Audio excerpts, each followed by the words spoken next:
자, 여러분, 크립토 토마토 오늘도 인사를 전해드리고 있습니다. 어제 이 투자에 대한 투심이 소폭 개선되자마자 그리고 수많은 분석가들이 비트코인이 상승할 것 같다라고 이야기를 해주니까 바로 이렇게 떨어지는 모습을 보여주고 말았습니다. 한때는 많은 개미들 공포에 질리게 할 정도로 크게 떨어졌었는데요.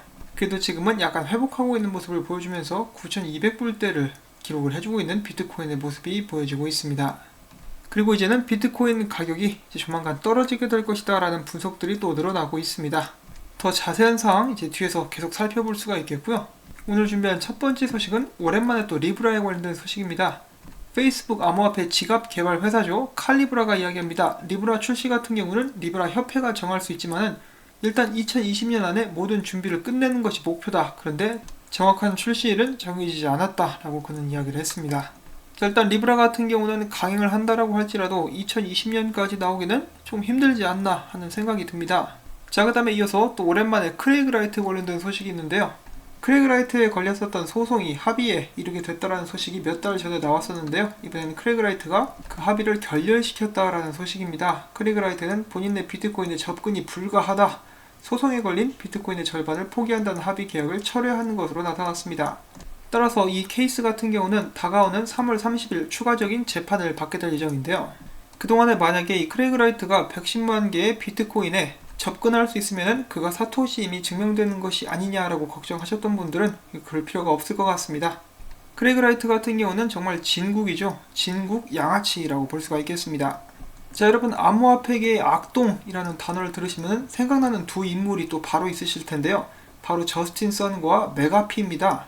자, 근데 트론 재단과 메가피가 함께 일을 한다는 소식이 들려왔습니다. 트론 재단이 공식 트위터를 통해서 탈중앙화 거래소 메가피 덱스가 다가오는 11월 8일 트론 네트워크와의 통합을 진행한다라고 밝혔습니다. 따라서 해당 거래소는 TRC10, TRC20 표준 토큰을 지원할 방침입니다. 이 메가피 매직 같은 경우는 빛을 못 봤지만은 메가피 덱스는 이제 어느 정도 궤도에 올라가고 있는 모습을 보여주고 있죠. 자, 그 다음에 유럽 터키 소식도 잠깐 보도록 하겠습니다. 이 터키 내에는 인터뱅크 카드센터라는 중앙은행을 대신해서 카드 시스템을 구축하는 1990년대 터키 내에서 설립된 기구라고 볼 수가 있겠는데요. 여기에 CEO가 이렇게 이야기를 했습니다. 금융 시스템에서 가장 중요한 신뢰 문제를 블록체인 기술을 통해서 해결할 수 있으며 실제로 암호화폐는 신뢰 시스템에 대한 솔루션을 제공하기 시작하면서 큰 환영을 받고 있다. 우리는 미래를 설계할 때 더 안전하고 빠르고 간편한 시스템 구축을 목표로 하고 있다. 이는 암호화폐를 포용하는 구조로 발전하게 될 가능성이 크다. 이렇게 암호화폐에 대해서 긍정적인 전망을 내놨습니다. 또한 이어서 터키에는 암호화폐 거래소 BTC 털크라는 곳이 있는데요. 여기에 CEO가 이야기합니다. 현재 터키 프로축구 시즌 비트코인 광고가 대대적으로 이루어지고 있다. 비트코인의 미래는 실제 수요가 결정할 것이다. 지금 당장 비트코인으로 커피를 구입할 수 있느냐 등의 문제는 크게 중요하지 않다. 비트코인은 금과 비교될 수 있는 가치 저장 수단으로 자리매김할 것이다. 그래서 터키 같은 경우는 프로 축구팀들과 경기들을 통해서 시민들에게 비트코인을 광고를 하고 있는 모습 저희가 확인을 해볼 수가 있었습니다. 자, 그 다음에 어제 제가 바비리에 대한 소식을 전달을 해드렸었는데요. 오늘 역시 라이트코인에 관련된 소식 및 사진이 올라와가지고 좀 공유를 해봅니다. 여기는 이 사람 론폴이죠. 론폴, 바비리, 찰리리라고 볼 수 있겠는데 이 바비리는 좀 무섭게 이렇게 사진에 찍혔네요. 아무튼 이 라스베가스에서 열렸던 라이트코인 서밋에 론폴이 참석해가지고 비트코인을 받는 모습 보여지고 있고요. 자, 비트코인 멋있게 생겼습니다. 그런데 이 라이트코인 같은 경우는 이제 굉장히 좀 재수없는 소식도 있다라고 합니다. 재수없다라는 표현이 적절한지는 모르겠지만은 지금 보시는 이 라이트코인 파운데이션 유튜브 채널이 보이시죠? 가짜입니다. 라이트코인 서밋에 관해서도 이렇게 다루고 있는데 가짜 사이트고 한마디로 스캠인데요. 우리에게 라이트코인 하나를 보내면은 당신들에게 5개로 돌려주겠다. 그런 시나리오 굉장히 익숙하시죠? 이것을 통해 가지고 사람들로부터 훔쳐낸 라이트코인 개수가 무려 2000개. 여러분들 절대로 이런 사기에 속지 마시기를 바랍니다. 자, 그리고 이 스캠 및 사기 관련된 이야기가 나와서 말인데요. 이 얼마 전에 비트맥스에서 사용자 이메일이 유출되는 사건이 발생을 했었죠. 이 사건이 발생하자마자 바이낸스 같은 경우는 혹시라도 바이낸스와 중복된 이메일을 사용하고 있는 사람들이 있다면 바로 당장 이메일을 바꿀 것을 사람들에게 당부를 했습니다. 그런데 바이낸스 뿐만 아니라 다른 거래소들, 예를 들어 크립토닷컴 같은 경우도 이메일이 중복된다면 바로 이렇게 자신들에게 연락을 해달라고 이야기를 해주고 있죠. 여러분들이 암호화폐 거래소에서 거래를 하시는데 이메일이 유출되었거나 혹시라도 실수로 공유를 하셨다면 특별히 더 보안에 신경을 쓰시기를 바라고요. 가능하시다라면 그 거래소에 연락을 하셔가지고 사용 이메일을 바꾸실 수 있기를 이제 저도 말씀을 드리고 싶습니다. 자, 다음은 이 비트코인 관련된 소식들로 넘어가 보도록 하겠습니다. 이제 주마다 모건 크릭의 공동 창립자 폼플리아노는 암호화폐 관련된 한 주간의 소식을 요약을 해주죠. 그가 공유하는 이번 주 소식들, 첫 번째로 비트코인 백서가 11년을 기념하는 역사적인 순간을 맞이했다. 두 번째로 캐나다가 비트코인 펀드를 승인했고, 세 번째로는 중국의 DCEP 전자화폐가 출시를 앞두고 있다. 네 번째로는 마찬가지로 중국의 채굴 장비 제조업체인 카난이 미국 증시 IPO를 신청했다고 하고, 들리는 소문에 의하면 카난뿐만 아니라 비트메인도 신청을 했다고 하죠. 그 다음 다섯 번째로 팍소스가 SEC로부터 불기소 통지를 받았다. 여섯 번째로 코인리스트가 $10,000,000 투자를 유치했다. 참고로 트위터의 CEO가 여기에 투자를 또 했죠. 그리고 마지막으로 비트코인은 아직 살아있다.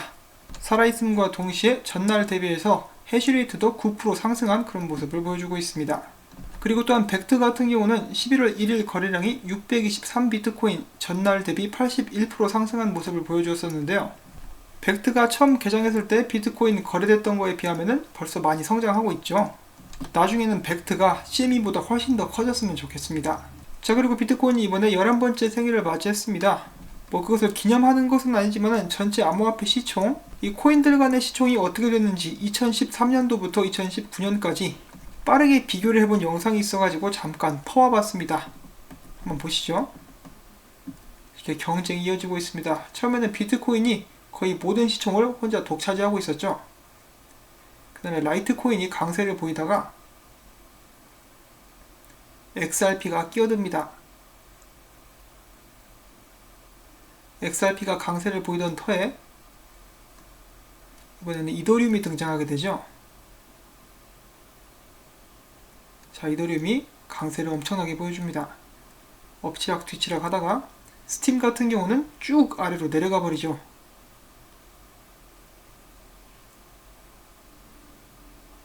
(2017년으로) 넘어갑니다. 2018년,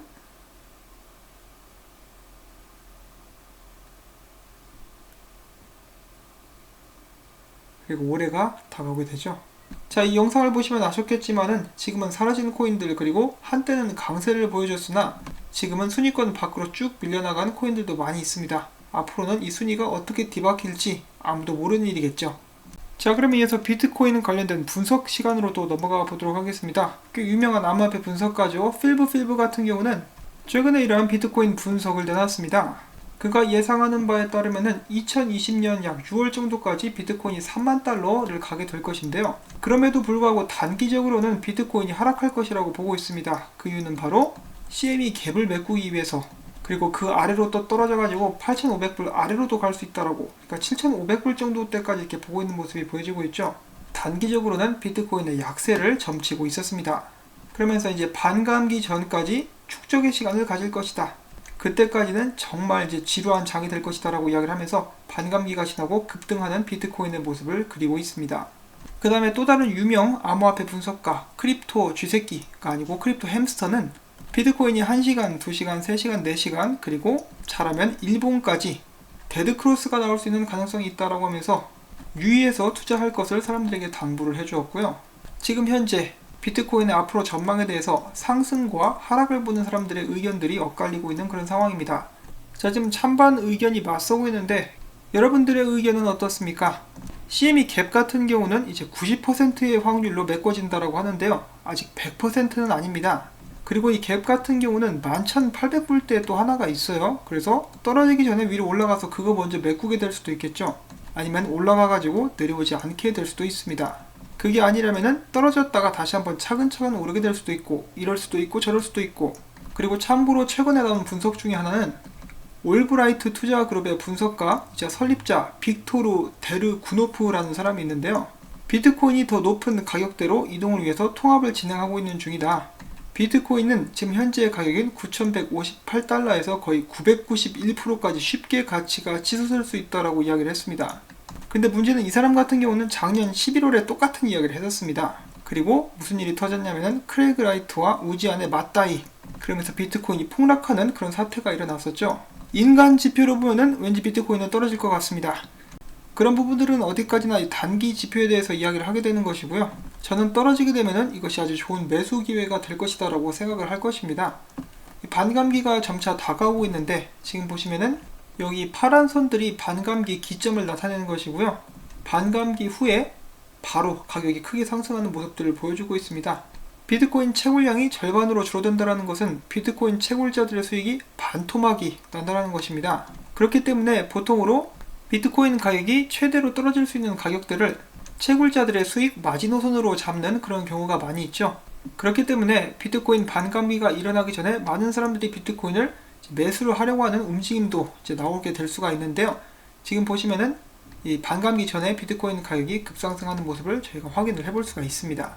비트코인 반감기 같은 경우는 내년에도 똑같은 현상이 일어나게 될 수 있는 가능성이 높기 때문에 조만간에 비트코인 가격이 많이 떨어진다 그러면은 너무 무리하지 않는 선에서 분할 매수를 진행을 해보는 것도 괜찮은 방법이 되지 않을까, 위기를 기회로 삼을 수 있는 발판이 되지 않을까라고 저는 생각을 한번 말씀을 조심스럽게 드려보면서, 이 투자 조언은 아니기 때문에 절대로 투자 조언으로 받으시면 안 되고요. 언제나 투자는 여윳돈으로 신중하게 진행을 하실 수 있기를 바랍니다. 저는 여러분들이 꼭 수익을 많이 내셔가지고 모든 분들이 다 부자가 되실 수 있으면 좋겠습니다. 자, 이렇게 해서 오늘도 제가 준비한 소식들 여러분들께 전달을 해드릴 수가 있었는데요. 도움이 되셨다면 수고했다는 의미에서 이 광고 시청, 처음부터 광고가 마무리될 때까지 부탁을 드리고요. 바쁘시면 광고를 켜놓으시고 다른 볼일들을 보셔도 저에게는 정말 큰 도움이 됩니다. 도와주신 한 분 한 분께 다시 한번 감사드린다는 말씀 전하면서 전 다음에 또 인사드리도록 하겠습니다. 안녕히 계십시오.